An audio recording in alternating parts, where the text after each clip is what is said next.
जैसे लद्दाख में अगर आप देखते हो तो 3 region, major region, 4 major region पे डिवाइड है। नुब्रा जो लोअर बेल्ट है वहाँ पे हॉर्टिकल्चर का बहुत बड़ा स्कोप है। और ईस्टर्न लद्दाख जो है मैक्सिमम आप देख सकते हैं 13,500 से लेके 15,500 तक चला जाता है इसका ऑल्टीट्यूड। पूरे वर्ल्ड के फाइनेस्ट पश्मीना अगर कहीं निकालते हैं तो वो लद्दाख से निकालते हैं। और लद्दाख से कहाँ निकालते हैं, वो है ईस्टर्न लद्दाख से निकालते हैं। आज चलेंगे पेंगोंग लेक के पास और मुलाकात करेंगे लुकुंग के काउंसलर कॉन्चुक सांजिन से। 2015 में काउंसलर बने जब वहाँ पे कम्युनिकेशन का बहुत बड़ा इशू था। हेल्थ सेंटर्स की ख़राब हालत थी, एक डिसेंट सड़क देखना मुश्किल हो गया था और नोमैडिक सेमी नोमैडिक पॉपुलेशन होने के बावजूद क्राफ्ट सेंटर्स भी नहीं थे। आज if you go towards Pangong you can see better roads, good communication, development of old buildings, sanction of medical sub-centers at Phoburung and Lukung, and most important, development of Pashmina craft centers. Recently, he met Union Finance Minister Nirmala Sitharaman ji, requested a special development package for Eastern Ladakh, establishment of banking facilities there, and a monthly honorarium for shepherds to protect the declining Pashmina economy. So let's meet him and know what is Pashmina, nomads, and pashmina goats of Changthang. Sir, आप लद्दाख के एक ऐसे गांव से आते हैं जो कि बहुत ही रिमोट है। अपने गांव के बारे में प्लीज़ कुछ बताइए। लुकुंग गांव जो है ये मेरा गांव है, यहाँ मैं पैदा हुआ, बड़ा हुआ। तो यहाँ पे 18 हाउस होल्ड है। तो पहले ये जो है पूरे गांव फुली नोमैड्स है, तो अभी सेमी नोमैड्स हो गए हैं। अब धीरे धीरे जो है लाइफ स्टॉक रियरिंग वाले जो ट्रेडिशन है वो डिक्लाइन हो रहा है। और मैं जिस घर से हूँ तो वो अभी भी लाइफ स्टॉक रियरिंग करते हैं। मेरे फादर, मेरे अंकल जो है पूरे लाइफ जो है लाइफ स्टॉक रियरिंग में इनका लाइफ निकाल दिया है। नोमैड्स और सेमी नोमैड्स किस रीजन में होते हैं? जैसे आप उस साइड जाते हैं, करग्याम साइड जाते हैं, या तेगाजोंग, चुम्मुर साइड या खरनाक साइड जाओगे, वहाँ पे आपको फुली नोमैड्स दिखाई देगा। और इस बेल्ट में जो दुर्बुक सब डिवीज़न की बेल्ट में आपको सेमी नोमैड्स दिखाई देगा। यहाँ पे पशर ये खेती बाड़ी भी करते हैं और लाइफ स्टॉक रियरिंग भी करते हैं। नोमैड्स का नेचर से कैसा रिलेशन रहता है? नोमैड्स नेचर के बहुत करीब नेचर के साथ चलते हैं, है ना, और नेचर को स्पॉइल ना करते हुए चलते हैं। और यहाँ पे क्या होते हैं कि और जो वाइल्ड लाइफ है उनके साथ अच्छा एक रिलेशन रहता है, उसको भी कोई डैमेज वगैरह जो बिल्कुल करते नहीं है। और लाइफ स्टॉक को लेके कैसे इस लाइफ स्टॉक को राउंड द ईयर बचा के चलना होता है, वो उनका एसेट है। जैसे बाकी किसी का कुछ बिजनेस इनका मेन एसेट है, तो लाइफ स्टॉक जो है, जो चंगपा जो नोमैड्स है उनका मेन एसेट है।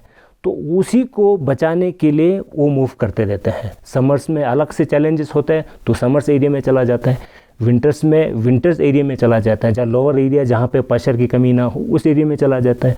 ओवर ग्रेजिंग नहीं करना होता है। अगर इस एक वैली में उनको 10 दिन बैठना है तो 10 दिन जितना पानी की अवेलेबिलिटी को देखते हुए 10 दिन बैठेगा, तो इसके बाद फिर मूव करेगा, ओवर ग्रेजिंग नहीं करेगा। उसमें शीप और लाइफ ये पश्मीना गोट दोनों रखने का मतलब ये है कि एक लाइफ स्टॉक जो डी रूट करते हैं, पूरा निकाल देते हैं, वो है ये पश्मीना गोट जो डी रूट करते हैं। और ये दूसरा जो है शीप जो है डी रूट नहीं करते हैं। तो दोनों रखने से ओवर ग्रेजिंग जो है नहीं होता है। और लाइफ स्टॉक का ये है कि मूव होते रहता है, तो और परमानेंट सेटलमेंट कहीं होते नहीं है। तो ये 14-15 सेंचुरी से पहले से चलते आ रहे हैं। तो ये जो है सिलसिला जो है अभी भी चलते आ रहे हैं। तो ये चीज़ें हैं। नोमैड्स का पश्मीना गोट और शीप के बीच कैसा रिलेशन है? मैं पहले की बात कर रहा हूँ, अभी इसमें थोड़ा सा चेंजेस हुआ है तो उस पर हम बाद में बात करेंगे। लेकिन ये है कि जो पहले लाइफ स्टॉक भी एक बैलेंस लाइफ स्टॉक रखते हैं, शीप और ये पश्मीना गोट दोनों रखते हैं। पश्मीना गोट जिससे वो बेच के थोड़ा बहुत घर चलने का पैसा जो है पश्मीना से मिल जाता है, एक तो ये रखते हैं। और शीप रखते हैं वो घर की कंजम्पशन के लिए, जो है चाहे मीट कंजम करना हो, चाहे घर में जो भी क्या कहते हैं घर में सदस्य होते हैं, उनके जो कपड़ा वगैरह जो है वो वूल से होते हैं। पश्मीना थोड़ा सा हाई क्वालिटी या रेयर में होते हैं, तो वो लोग उसमें कम प्रोडक्ट बनाते हैं। मैक्सिमम घर में यूज़ करना हो, चाहे डोमेस्टिक जितनी भी यूज़ करने का प्रोडक्ट वगैरह जो है वो शिप वूल से होते हैं। ये पश्मीना कैसे निकाल के मार्केट में बेचा जाता है? ईस्टर्न लद्दाख में जितने भी जो पश्मीना ग्रोअर्स हैं वो रो पश्मीना ही बेच पाते हैं, और आगे उसको प्रोसेसिंग के लिए काफ़ी कुछ लगेगा, इसमें पैसा लगता है, तो वो चीज़ें जो है नहीं अफोर्ड करते। हम खाली उसको कॉमिंग करके, पश्मीना है तो पश्मीना कॉम करके उसको रो के शेप में बेचते हैं, उसी से ही घर जो है चलता है सबका। तो ये शुरू से चलते आ रहा है, कई मतलब उससे चलते आ रहा है, सेंचुरी से चलते आ रहा है। इतने सदियों पुराने कल्चर में ऐसा क्या ड्रास्टिक चेंज देखने को आया है रिसेंट टाइम में? अभी शिप हस्बेंड्री से थोड़ा शिफ्ट होके एनिमल हस्बेंड्री की तरफ हो गए हैं, क्योंकि एनिमल हस्बेंड्री में याक रखते हैं, तो वो पूरे लाइफ, जैसे शीप और गोट को दिन भर साथ में चलना होता है, तो ये याक में ये चीज़ें नहीं होता है, थोड़ा सा रिलैक्स जैसा होते हैं, तो हम छोड़ सकते हैं, शाम को लेने चले जाओ, तो वो चीज़ें हैं। अगर लद्दाखी पश्मीना वर्ल्ड्स बेस्ट पश्मीना है, तो फिर नोमैड्स क्यों नहीं यूज़ करते हैं अपने पर्सनल यूज़ के लिए? आप लोकल घर में या लद्दाख में मेजर जो है क्या कहते हैं मार्केट जो है, यही याक वूल, शिप वूल और लेम वूल ही है, और पश्मीना जो है ज़्यादातर बाहर जाते हैं। लद्दाख में हाईली, क्योंकि ये उस लेवल का है तो एलिट्स के लिए है। एलिट्स इन द सेंस काफ़ी महंगा होता है ना, आजकल जो है एक शॉल को कम से कम 25,000 से ऊपर चला जाता है, उससे भी अच्छा फाइन हो तो वो लाख 2 लाख में चला जाता है। अगर लद्दाखी पश्मीना वर्ल्ड्स बेस्ट पश्मीना है, तो फिर आज का जनरेशन इस प्रोफाइल से भाग क्यों रहा है? रीज़न ये है कि इसमें सही जितना इनकम होना चाहिए, जो मेन जो हर्डर्स है उसको हो नहीं रहा है, और दूसरा ये है कि हार्ड लाइफ है। आप देख सकते हैं जो लोग लाइफ स्टॉक के साथ जो जी रहे हैं वो 365 days without taking a single day, या इवन हम घंटा 1-2 घंटे भी बांध के नहीं रख सकते, रुक के नहीं रख सकते हैं, कि इनको किसी हालत में उनको चरवाने ले जाना होता है। जैसे आप एग्रीकल्चर की बात करते हो, उसका बस अब तक सीज़न होता है, 3-4 महीने मेहनत करो, बाकी निकल जाते हैं। अब इसका लाइफ स्टॉक का क्या है कि वो राउंड द ईयर मेहनत करना होता है, 365 डेज, तो वो पहले और ऑल्टरनेटिव कोई सोर्स ऑफ इनकम नहीं है। पहले कोई टूरिज़्म का ज़्यादा स्कोप नहीं था, एजुकेशन पहले ज़्यादा नहीं था, और फिर एग्रीकल्चर हुआ, बाकी और सोर्स ऑफ इनकम ज़्यादा वो नहीं था, तो फिर लाइफ स्टॉक में ही सारे लोग बैठते हैं। और एक घर में 2 बेटा 2 बेटी होगा तो वो भी वही कंटिन्यू करेगा, और स्कूल कोई जाएगा नहीं। अब शुरू कैसे हो गया, अब धीरे धीरे स्कूल आना स्टार्ट हो गया, स्कूल में लोग देना, एजुकेशन इम्पोर्टेंट है करके बोला, तो फिर सब ने एजुकेशन के लिए बच्चे दे दिए। अब जैसे ही बच्चे स्कूल जाते हैं तो फिर इसके बाद वो हायर स्कूल के लिए चला जाता है, हायर सेकेंडरी के लिए जाता है, फिर कॉलेज चला जाता है, तो बच्चे फिर अलग से माहौल में फिर वो तैयार होके आ जाते हैं। तो जो ट्रेडिशनल इनका जो ट्रेडिशन है वो उनको बहुत मुश्किल दिखाई देता है, क्योंकि एक तो मुश्किल है भी है। तो अभी क्या हो रहा है कि 5 भाई हुआ, 5 के 5 अलग हो जाते हैं, तो इसमें फिर इनका जितनी भी थोड़ा बहुत प्रॉपर्टी है वो 5 में डिवाइड होता है। पहले क्या होता है कि 2 के बीच में बैठना, एक लाइफ स्टॉक के साथ बाहर जाता है, एक घर में घर संभालते हैं, तो उसमें प्रॉपर्टी शेयर भी नहीं होते हैं। तो ये चीज़ें भी धीरे धीरे इसमें शुरू हुआ है। ऐसा क्या कारण है कि शेफर्डिंग धीरे धीरे डिक्लाइन की तरफ जा रहा है? जैसे कुछ बंदा 6 महीने के लिए आर्मी की पोनी पोर्टर्स पे चला जाता है, मंथली कुछ उसको 25,000 मिल जाता है, लेकिन ये जो है 365 डेज लाइफ स्टॉक के साथ रहने के बाद भी वो 6 महीने का पैसा जो है ज़्यादा हो जाता है। तो फिर लोग बोलते हैं क्यों, इससे अच्छा तो वो ठीक है। फिर क्या बोलते हैं कि कुछ लोग टूरिज़्म में 3 महीना निकाल देते हैं, वो उससे भी अच्छा कमाई करते हैं, तो फिर बोलते हैं क्यों, उस आर्मी की पोनी पोर्टर से टूरिज़्म ठीक है। आपके रीजन को टूरिज़्म ने कितना इम्पैक्ट किया है पिछले कुछ सालों में कि लोग शेफर्डिंग से माइग्रेट कर रहे हैं? अभी इस बेल्ट जो मेरे एरिया है वो अभी टूरिज़्म बेल्ट हो गया है। तो पहले लाइफ स्टॉक हर जगह था, अब जैसे टूरिज़्म हो गया तो टूरिज़्म में शिफ्ट हो गया। लेकिन ये है कि जब कोविड हुई उस समय जितने भी जो बिजनेस वाले जो वो है एरिया है, जैसे कोई टूरिज़्म हुआ, बाकी चीज़ें हैं जो उस पर निर्भर है, उस पर सीधा असर हुआ। लेकिन लद्दाख में भी जो लोग एक खेती बाड़ी में जो जुड़े लोग हैं उसको ज़्यादा असर नहीं हुआ। जो लोग लाइफ स्टॉक के साथ जो जुड़े लोग हैं उनको असर नहीं हुआ। तो हमें उस हिसाब से भी देखना पड़ेगा। टूरिज़्म कितने दिन चलेगा नहीं चलेगा वो नहीं पता है।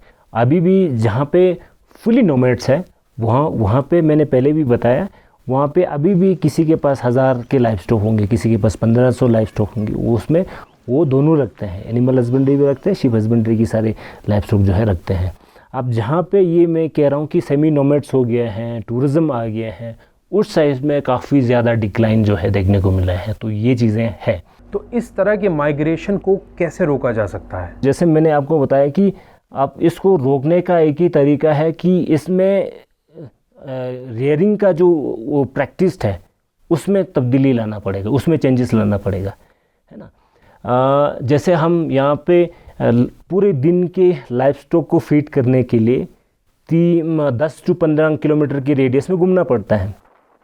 तो जब तक 15 किलोमीटर की रेडियस में दिन भर घूमेगा नहीं, उनको पूरा तरीके से फीडिंग नहीं हो पाते हैं। तब वो फीडिंग वाले सोल्यूशन जो है किसी पास्चर डेवलपमेंट में अगर किया जा सकते हैं या रिजर्व पास्चर करके किया जा सकते हैं, तो वो हम जो दिन भर चलते हैं वो वाला सिस्टम जो है धीरे धीरे ख़त्म हो जाएगा। ऐसा भी किया जा सकता है। जैसे हमने 10 साल पहले हमारे यहाँ से एक दो यूथ जो है हमने जर्मनी भेजा। वहाँ पे कैसे हार्डिंग, वहाँ पे भी ये लोग रेयरिंग कर रहे हैं, वहाँ पे कैसे कर रहे हैं, वहाँ का जो कुछ चीज़ें जो यहाँ पे रेप्लिकेट कैसे किया जा सकता है वो देखने के लिए भेजा। लेकिन अब ये है प्रॉब्लम कि वहाँ के एटमॉस्फेयर कुछ और है, वहाँ पे एल्टीट्यूड कुछ और है, वहाँ पे प्रेशर कुछ और है और यहाँ पे कुछ और है। अगर हमें इस सैकड़ों साल पुराने कल्चर को बचाना है तो इसके लिए क्या क्या स्टेप्स हमें लेने चाहिए? लाइफ स्टॉक की जितनी भी जो वो है पश्मीना के जो प्रोडक्ट है उसकी वैल्यू एडिशन की तरफ तो बढ़ रहा है। लेकिन हम जो स्टार्टिंग का जो ग्रोअर्स है, जो असली पश्मीना जहाँ से निकलते हैं, प्रोड्यूसर्स है, उन पे ज़्यादा फोकस करने की ज़रूरत है। अगर वो ख़त्म हो जाता है तो फिर इसका होने से कुछ फ़ायदा ज़्यादा दिखाई नहीं दे रहा है। लेकिन हाँ ठीक है, कल को ऐसा वो हो जाएगा कि बाहर की मंगोलियन पश्मीना भी आ जाएगा, चाइना की पश्मीना भी आ जाएगा, वो आ तो जाएगा जो इन पे काम कर रहे हैं। लेकिन ये है कि अगर लद्दाख के प्रोडक्ट को लद्दाख का ही वो करना है तो हमें ध्यान तो जो ग्रोअर्स है वहाँ से लेके फाइनल प्रोडक्ट तक ध्यान देना है। और इसीलिए भारत सरकार ने लद्दाख के पश्मीना को एक जीआई टैग दिया है, जो ज्योग्राफिकल इंडिकेशन का जो सर्टिफिकेट दिया है कि ये जो है लद्दाख की पश्मीना है करके। Apart from GI tagging, government और कैसे सपोर्ट कर सकती है नोमैड्स को ताकि ये जो माइग्रेशन है थोड़ा सा एटलीस्ट कम हो सके? पूरे ईस्टर्न लद्दाख में आपको 15 to 1700 हाउस होल्ड होगा जो लाइफ स्टॉक के साथ जाते हैं। तो उसको मैंने सरकार को भी ये लिखा है कि एक तो ये है कि ईस्टर्न लद्दाख जो है स्ट्रैटेजिक लोकेशन पे है, तो फिर एक तरीके से बॉर्डर्स की उसके लिए भी थोड़ा सा हो जाता है, मतलब क्योंकि लाइफ स्टॉक रोज लेके जाते हैं तो बॉर्डर का भी एक तरीके से पेट्रोलिंग टाइप का हो जाता है। तो मैंने सरकार को बोला कि हमें इनको एक हैंडसम अमाउंट देना चाहिए, एक सैलरी टाइप का देना चाहिए। अपार्ट फ्रॉम सेंट्रल गवर्नमेंट, आपका एज एन इंडिविजुअल और इलेक्टेड बॉडी क्या क्या स्टेप्स उठाए हैं आपने माइग्रेशन को रोकने में? जो इस पे काम कर रहे हैं, पश्मीने पे काम कर रहे हैं, तो हम जब जाते हैं लोगों को एजुकेट करते हैं कि अभी हम शुरू ये कर रहे हैं, हर गांव में हर पंचायत में क्राफ्ट सेंटर हम खोल के फिर से ट्रेन कर रहे हैं। देखो अगर हमारे पास स्किल है तो हम भूखा नहीं रहेगा। अब जितनी भी हमारे यूथ है उसको हम एजुकेट कर रहे हैं। देखो भाई हमारे पास वो एसेट है, वो डायमंड है, वो गोल्ड है, जो उसको और भी हमने चमकाना है, वैल्यू एडिट करना है, तो वो भी हमारे यही हो सकता है करके हमने कोशिश कर रहे हैं कि हर गांव में एक क्राफ्ट सेंटर खुल के लड़कों के लिए अलग से ट्रेनिंग और लड़के के लिए अलग से ट्रेनिंग करके वो धीरे धीरे हम उसको और अच्छे से करने की कोशिश कर रहे हैं और लोगों को एजुकेट भी कर रहे हैं कि हाँ स्किल है तो हम सेफ है करके। और अभी हमने 1-2 सेंटर्स वो अच्छे से चल रहे हैं, तो हमने कोशिश करना है कि वो हर गांव का एक बच्चे का एक प्रोडक्ट अगर बनते हैं तो वो नेचुरली विलेज के लिए भी एक अच्छा हो जाएगा, एक विलेज क्राफ्ट विलेज टाइप का भी हो जाएगा। So world's finest pashmina is still unsung. मिलते हैं नई कहानी के साथ बहुत जल्द। जय हिंद।